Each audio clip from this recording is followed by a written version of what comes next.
I wanted to see which support hero was the best for climbing SR in Season 3 of Overwatch 2. To achieve this outcome, I decided to put Ana up against Kiriko. 24 hours of in-game playtime of both of these heroes on two separate accounts.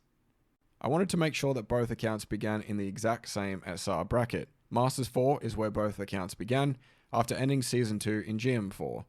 It was likely due to the reduced SR that both accounts would climb. However, I wanted to see if there was a difference between the two within the 24-hour period.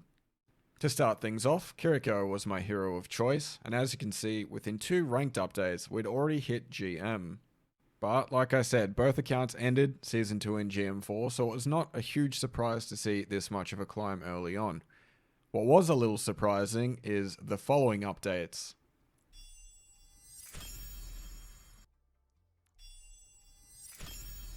As you can see, from 4 rank updates, we had managed to go from Masters 4 to GM1, the highest rank in the game. And I'd be lying if I said that's where it ended. It didn't. The run continued, and 3 rank updates later, we managed to hit this.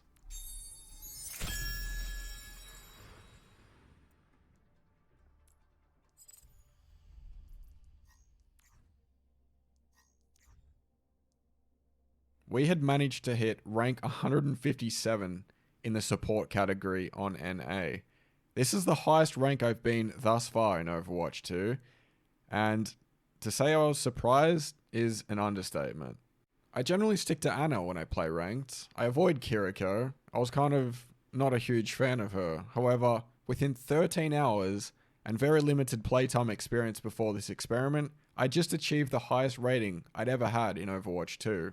The skeptical part of me thought this must be a fluke, right? There's no way that we can maintain this, but as you can see throughout subsequent rank updates, we managed to stay in top 500. That was until the very end. I swear if this was 25 hours instead of 24, we probably would have ended up then as well. Had some unlucky games towards the end, but it is what it is. Alright, so opening up the profile upon the completion of 24 hours, we can see through a couple of the stats. Now, I'll let you pause the video and pay attention to any stats in particular, but what I found interesting was the win rate. Now, it may not be interesting at this point, but if we reflect on future content, you might notice a coincidence. Now, that's not to give away everything that you're about to see for the Ana portion of this video, but before we get into that, I just wanted to mention that I did the Ana portion following the Kiriko, meaning the top 500 leaderboard had a little bit of time to mature. It's hard without an actual SR number to know precisely where the 2 accounts peaked. However, I just wanted to just note that for now when we look into what happened when I played my 24 hours of Ana. Surprisingly, things began somewhat eerily similar to the Kiriko run. We started at Masters 4, and within 2 rank updates, we'd managed to crack GM. We did it a little bit differently. We didn't get 3 in the first update and 1 in the second, but in any case, it was identical to begin with. We then started climbing higher and higher into GM, but I started to notice a bit of a pattern.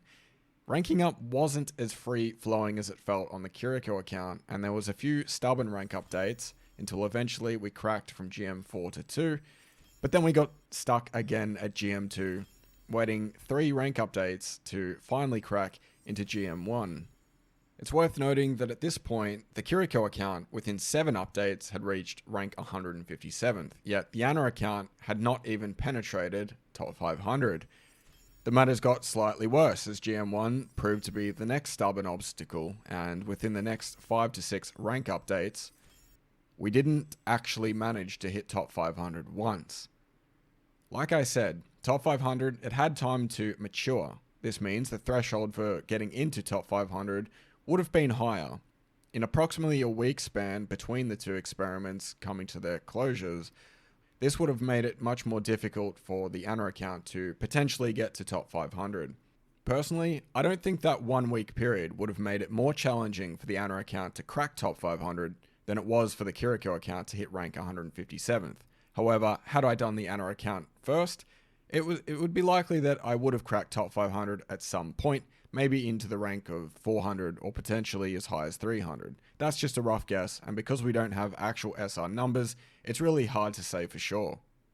At this point, it's pretty obvious that Kiriko is very, very strong.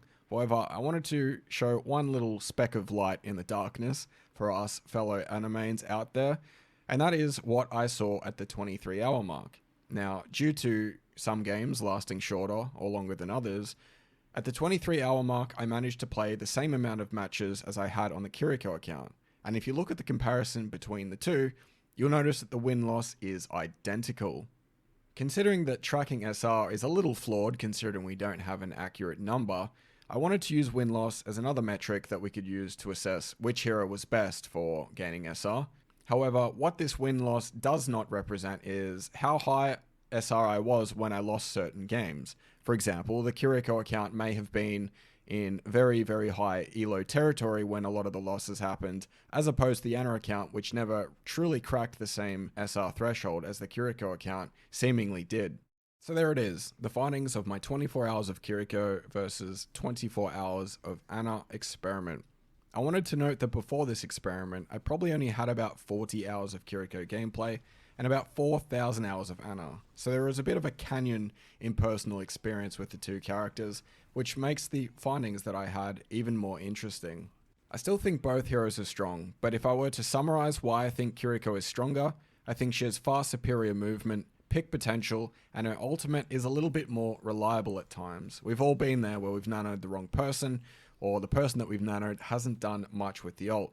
Kitsune Rush has the advantage of being something that you can do independent of your teammates' actions, and you're not necessarily anchored down to using it on a specific hero.